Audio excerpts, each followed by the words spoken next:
이사야서 11장에 있는 이 말씀은 메시아의 장이다, 그런 칭호를 갖고 있는 말씀입니다. 왜냐하면 11장에 있는 이 말씀은 바로 우리 예수 그리스도께서, 우리 메시아께서 이 세상에 오셔서 이 땅을 회복하고, 그리고 우리 하나님께서 아담과 하와가 창조하셨을 때에 그 에덴 동산의 그 모든 영광이 회복되는 그런 말씀이 우리에게 있는 말씀입니다. 그래서 오늘 이사야서 11장의 말씀은 바로 이 메시아에 대한 말씀을 이야기해 주고 있습니다.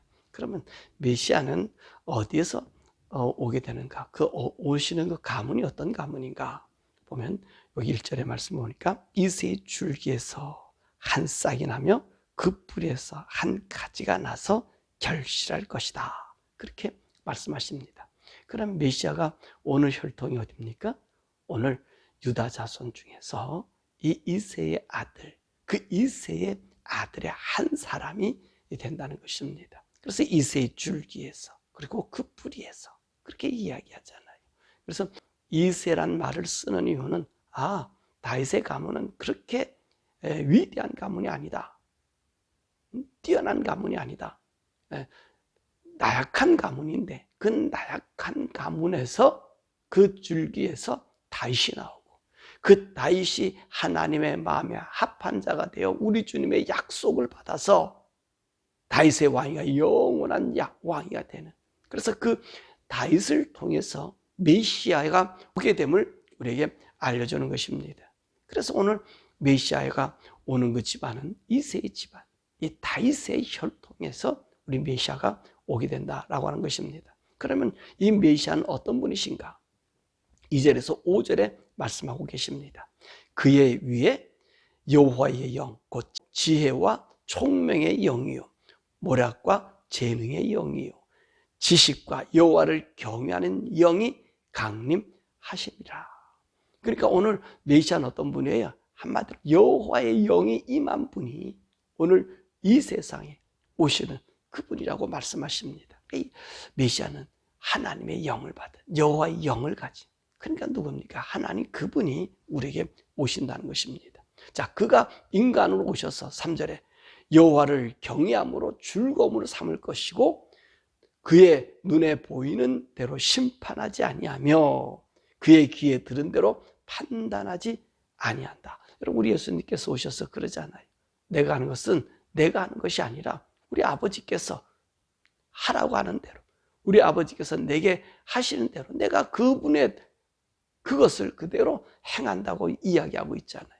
그러니까 인간의 눈으로, 인간의 생각으로 어느 한 개인의 것을 하는 것이 아니라 오늘 메시아 주님은 온전히 하나님과 하나 된 하나님의 뜻을 보여주는 그분인 것을 이야기하는 거예요. 그래서 하나님 경외함을 즐거워하는 것. 그러니까 경외한다는 건 뭡니까? 이 우리 주님이 인간으로 오셨지만 우리가 인간의 몸을 입은 우리들이 하나님을 어떻게 섬겨야 되는지를 우리 주님이 보여주셨잖아요. 경외함으로, 정말로, 그리고 그 하나님을 경외하는 즐거움으로 하셨던 분이고요. 그리고 4절의 말씀 보니까 공의로 가난한 자를 심판하며 정직으로 세상에 겸손한 자를 판단할 것이며 그의 입의 막대기로 세상을 치며 그의 입술의 기름으로 악인을 죽일 것이다. 오늘 그리고 5절에 보니까 공의로 그의 허리띠를 삼으며 성실로 그의 몸의 띠를 삼으리라. 그러니까 오늘 주님이 다스리는 나라는 어떤 나라냐? 공의로 심판하는 나라는 거예요. 그 이스라엘 나라, 모든 세상의 나라 보면 공의가 없잖아요. 정말로 사람들의 억울함이 풀어지지 않잖아요. 더 사람을 억울하게 만들고요, 차별을 두잖아요. 있는 사람이면 오히려 존지해주고, 가난하면 억압해서 그 있는 것까지 빼앗고, 그런 심판을 가하지 않았습니까? 그리고 이스라엘 나라의 패망의 선자들이 나타나서 그 이스라엘 나라 사람들에게 한 말이 뭐지요? 가난한 자들 것을 빼앗고 토색하고 재판을 굳게 하고, 정직이 없어요, 정직. 그러니까 심판하는 그 심판의 기준이 전부 자기 이득을 챙기는, 그 제사장도 삭슬 주면 그 모든 것을 갖다가 어긋난 제사를 드리고 예배를 드리고 그런 세상이란 말이죠. 그러니까 오늘 우리 그리스도가 오시면 그 그리스도는 어떤 분이냐? 이 세상을 공의로 다스리고, 그리고 가난한 자라 해서 그 심판을 안 하는 게 아니고, 부자라 해서 심판을 봐주는 것이 아니라 가난하든 부자든 상관없이 공정하게, 그래서 공의예요.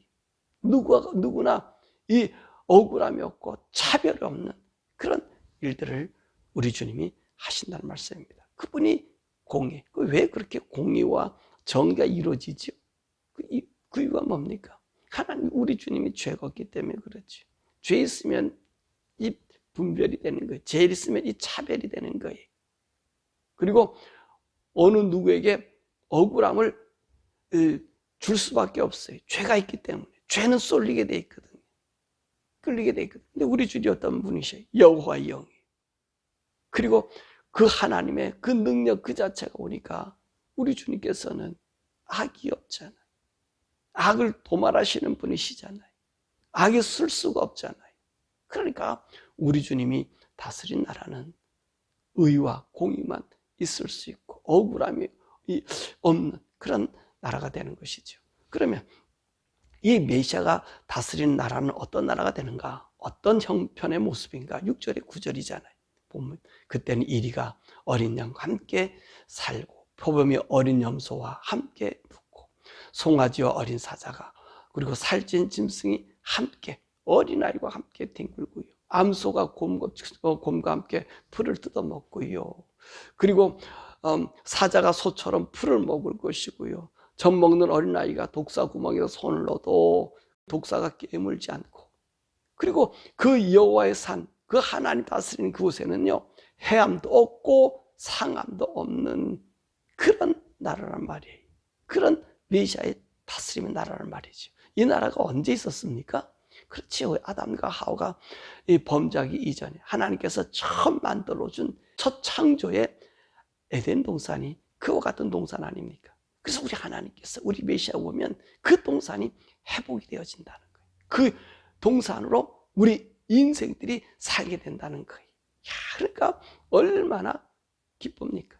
그래서 9절의 말씀 보면 그 하나님이 메시아가 다스리는 그곳에는요 해됨도 없고 상암도 없고, 그리고 여호와를 아는 지식이 온 세상에 물이 바다를 덮은 것처럼 충만하다고 이야기하는 것입니다. 그것이 무슨 나라예요? 모두가 하나님을 알고 그 하나님의 영으로 지배받고 하나님의 영으로 하나가 되니까 어떻습니까? 거기는 해암도 없지요. 상암도 없지요. 모함도 없지요. 하나님의 의의 나라만 형성되잖아. 이게 어떤 나라예요? 메시아, 우리 그리스도가 와서 다스릴 나라란 말입니다. 자, 또 그때는 어떤 일이 있느냐? 만민의 깃발 아래로, 여기 기치라 그랬잖아요. 그 깃발 아래로 모인다는 거예요. 모든 사람들이, 모든 민족들이 어디로 옵니까? 오늘 그리스도 밑으로 온다는 거죠. 그 10절에서 16절이에요. 그래서 열방이 그 주님의 앞으로 모이고, 또 흩어진 이스라엘 백성들이 그곳에 모이고, 또 이스라엘의 남은 자도 거기에 모이고, 그리고 자기들끼리 서로 화해하고, 모든 이 이스라엘 나라는 열방을 다스린 그런 일이 온다고 이야기하는 거예요. 그러므로 항상 그곳에는 하나님의 영광의 복이 있음을 이야기합니다. 그래서 이스라엘 나라에게 오늘 이사야가 얘기하기를, 자, 오늘 그리스도가 이 땅에 오면, 메시아가 이 땅에 오면 우리 모든 민족들이 우리 그리스도의 이름 앞에 우리에게로 몰려올 것이라는 거예요. 그래서 우리가 당당한 이 세상을 지배하는 지배자의 영광스러움이 있다라고 그렇게 이사야가 그에게 복음 메시지를 줍니다. 자, 그런데 오늘 이 말씀을 이렇게 보면 우리 메시아가 와서 지금 이런 왕국이 이 땅에 세워졌나요? 한때가 세워지지 않았잖아요. 세워지지 않았어요. 그런데 오늘 많은 사람들은 또 이런 학자들은 이렇게 얘기해요. 오늘 이사야가 얘기한 이 메시아의 왕국이 이루어졌던 때가 있다라고 하는 그 이루어짐을 이야기하는 견해가 있습니다. 그래서 두 가지 견해가 있는데, 하나는 아수르와 관련된 사건으로서 그때 히스기야의 이 사내립과 싸움에서 승리했었잖아요. 그리고 그 이후에 아수르가 패망했잖아요. 그래서 이스라엘 백성들이 이 아수르가 722년에 북왕조 이스라엘 나라를 어떻게 해서 멸망시켰잖아요. 그래서 이스라엘 나라 사람, 북왕조 사람들 다 잡아가 버렸잖아요. 그래서 이 10지파를 흩어버렸잖아요. 그런데 아수르가 패망함으로 말미암아 흩어졌던 이스라엘 사람들이 모이게 되었다는 거지요. 그때에 이스라엘 나라에는 이 메시아가 이 이사야의 이 11장의 말씀이 이루어졌다. 그렇게 얘기하고요. 또 하나는 이스라엘 민족이 온 민족으로 흩어졌다가 다시 돌아온 이 바벨론 포로, 이 고레스에서 포로 귀환령을 받았을 그때 아마 이 말씀이 이루어졌다. 이렇게 얘기합니다. 근데 사실 이때는 우리 그리스도가 아직 나타나지 않았잖아요. 아수르를 통해서 10지파가 흩어졌다가 다시 돌아와도 그 땅은 어떻게 됐습니까? 다시 멸망했잖아요. 오늘 이 사람들 얘기 들은 것처럼 이들이 서로 힘이 있고 능력이 있어 에돔도 그 옆에 있는 모압도 그 옆에 있는 모든 다른 지역을 정복하는 그런 일이 없고요. 동족과 싸운 일이 없다 그랬는데 그렇지 않았잖아요.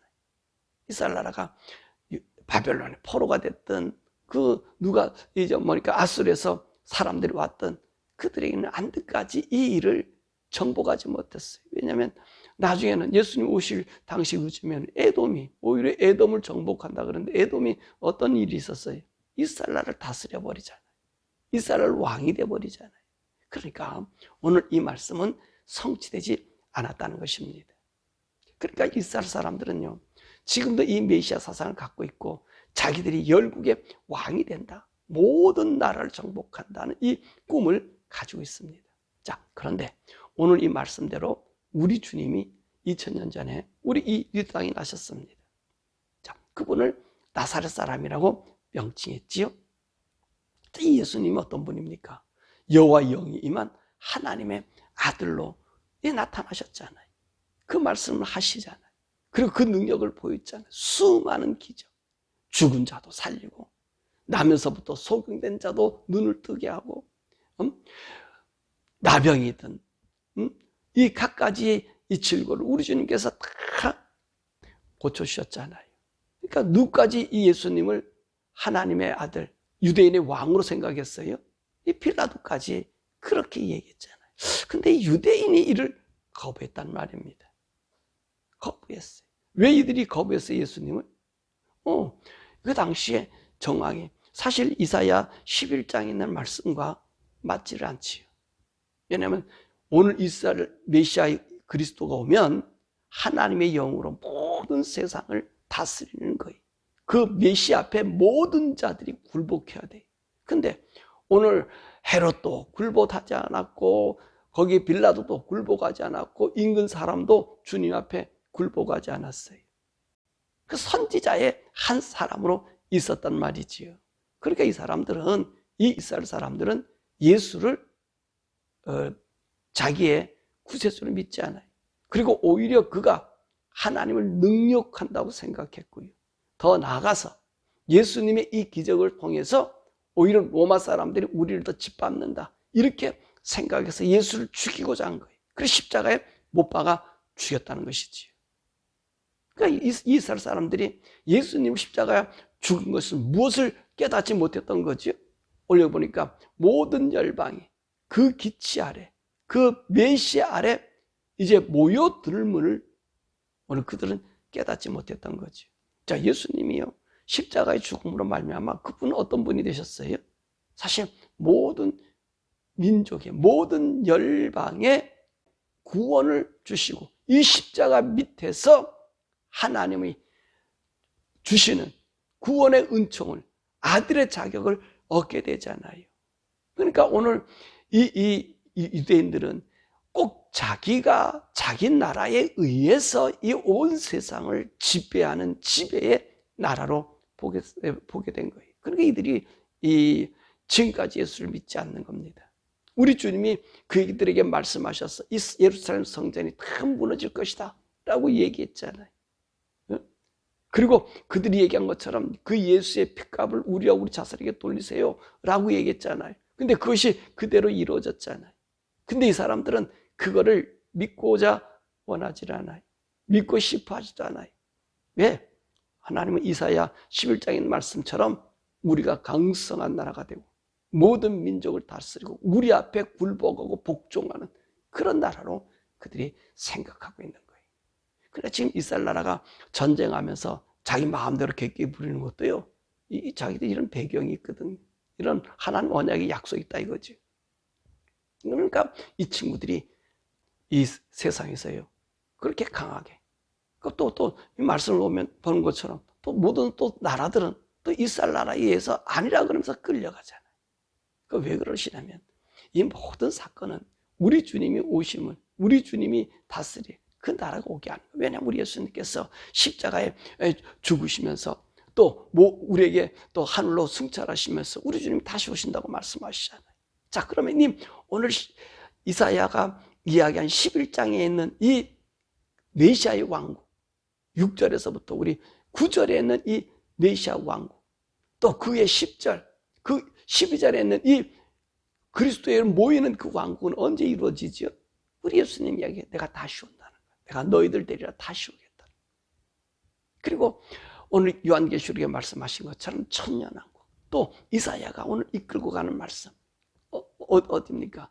65장, 66장까지 가는 그 천년왕국에 대한 하나님의 나라에 대한 그 나라가 이룰 때까지 그 예수님이 재림하셔야만이 그 나라가 이루어지거든요. 왜냐하면 악이 제거되기 때문에, 죄가 없어지기 때문에. 우리 예수님 오셔서 이룰 천년왕국은 어떤 곳이? 신라원이잖아요. 아담과 하가 범죄함으로 잊어버렸던 우리 원땅, 그 원땅을 우리 주님이 재림하셨어. 그 성도들과 함께 그곳에서 이런 역사를 이루게 되는 거예요. 이런 역사가 나타나는 거예요. 정말로 독사굴에 어린아이가 손을 넣어도 암사자와 사자와 또 어린 양이 뒹굴어도 곰하고 소들이 함께 풀을 먹고요. 예? 소처럼 풀을 먹고요. 양과 포범이 다 뒹굴고 풀을 먹고 사는, 그렇잖아요. 짐승들이 풀을 먹고 살던 시대가 어디지요? 언제지요?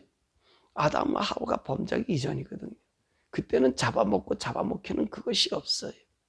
오로지 그들은 풀을 먹으면서 있었단 말이에요. 그런데 인간이 범죄함으로 말미암아 그들이 짐승을 잡아먹는 그런 현상이 일어났거든요. 그럼 언제 이런 현상을 다시 회복시켜줘요? 여러분, 이 땅이 우리 주님이 재림하시면 천년왕국이 이루면 그때는요, 이런 현상을 우리가 보게 되는 거예요. 그때는 우리 서로가 미워하지도 않아요. 미워할 것도 없어요. 왜? 악이 제거됐기 때문에. 악이 졌기 때문에. 그리고 그 하나님을 향한 경배, 하나님을 향한 그 사랑함, 하나님의 은혜에 대한 만족함, 구원의 노래를 우리가 부를 수 있는 거예요. 그게 우리 주님의 재림의 날이에요. 그러므로 사랑하는 여러분, 저와 여러분들이요, 우리 주님의 재림을 간절히 소망해야 되고요. 이것은 오늘 우리 주님이 만왕의 왕, 만주의 주가 되셨어. 그 주 예수 그리스도의 이름을 부르는 자마다, 그 믿음 안에 거하는 자마다, 그 믿음의 말씀 안에 사는 자마다 오늘 우리 하나님께서 이 영광을 이 천년왕국에서 주시니까 이 천년왕국의 이 영광을 우리가 들고요. 우리 천년왕국에서 이 땅이 우리가 끝나는 게 아니에요. 왜 천년왕국을 주시죠? 우리 성도들이 하나님께서 만든 그 첫 땅이 어떤 것인지를 우리가 보고 여기서 우리가 하늘나라에 대한 수업을 갖는 거예요. 그리고 왜 천년왕국이 이 땅에 있어져야 되죠? 안데까지 이 땅에는 누가 있습니까? 부활하지 못한 불신자들이, 주님을 믿지 않던 사람들이 다 지금 이 땅이라는 재료 속에 있거든요. 근데 이제 언제요? 이제 마지막에 우리 주님께서 이 천년왕국이 끝나고 나면 이 땅에 있는 이 모든 자들을 일으켜서 우리 그때는 사탄과 함께 불신자들은 지옥에 보내고 믿음의 자들은 어디로 갑니까? 영원한 하나님의 나라, 새하늘과 새 땅이 가거든요. 우리 천년왕국 새하늘과 새 땅을 가기 위한, 하나님의 나라 가기 위한 훈련의 장소예요. 왕으로서 어떻게 우리가 하나님의 그 거룩함을 받은 하나님의 영을 가지고 있는 하나님의 아들들이 천상의 세계에서 어떻게 상속받아 살 것을 우리에게 배우는 수업의 기간이거든요. 그때 여러분들은요, 이 천년왕국이 끝나고 이 지구가 다 없어지고 난 다음 영원한 하나님 나라에서 하나님의 아들의 자격으로 정말로 그 천상에 지금 이 하나님 지은 이 세계만도 엄청난데 이것 위에 하늘의 세계, 아버지 세계가 있다 생각해 보세요. 거기를 여러분들이 다스리는 그 왕이 된다니까요. 어마어마한 이루 말할 수 없는 엄청난 영광의 나라에 우리가 들어가게 되는 거거든요. 그러므로 우리 예수 잘 믿고 우리 믿음, 우리 신앙 변절되지 아니하고 남은 자의 신앙, 우리가 어제도 우리 배운 남은 자의 신앙, 이 남은 자의 신앙이 돼요. 하나님이 찾는 그 믿음에 그 환난과 어려움과 고난 다 더 받잖아요. 이 남은 자는 그냥 되는 게 아니라 그랬잖아요. 더 많은 우리 주님의 나라 들어가는 이 천년왕국에 들어가는 이 사람 더 많은 고난이 있잖아요. 고난 어떻게 해요? 끝까지 이기는 사람이에요. 끝까지 믿고 주님을 주로 섬겨서 그 영광을 쟁취하는 사람. 우리 예수님도 그러잖아요. 천국은 쟁취하는 거라. 여러분들이 그 믿음으로 끝까지 주님 믿는 이 믿음 버리지 아니하고 내가 죽는다 할지라도 그 믿음 버리지 않아서 우리 주님 오실 때 이 천년왕국 그리고 영원한 새하늘과 새 땅 천국에 들어가는 우리 모든 여러분 되기를 주님의 이름으로 축원합니다. 이 시간에 함께 기도할 것은 5월 1일 첫 날입니다. 또 가정의 달이라고 합니다. 여러분의 가정의 달에 가장 좋은 말씀이 어떤 말씀이겠어요? 우리 그리스도와 함께하는 그리스도가 다스리는 그런 나라, 메시아의 왕국. 그 말씀에 대해서 우리가 배우지 않았습니까? 우리 여러분들이 그리스도의 다스림 받는 우리 자신 그리고 우리 가족 되게 해달라고 우리 함께 기도하고요. 또 이 올해는 더 성령님이 저와 여러분들 가운데 거하셔서 오늘 여호와의 영, 아버지의 영, 오늘 그 하나님의 영이 지혜와 총명의 영이 여러분들과 함께해서 이 세상을 잘 분별해서 그래서 우리가 주님 앞에 정결한 자로 깨끗한 자로 설 수 있는 우리 5월 한 달 되게 해달라고 우리 자녀들 모두가 다 이 믿음 안에서 하나님 높이는 5월 한 달 되게 해달라고 우리 주여 부르고 기도하죠.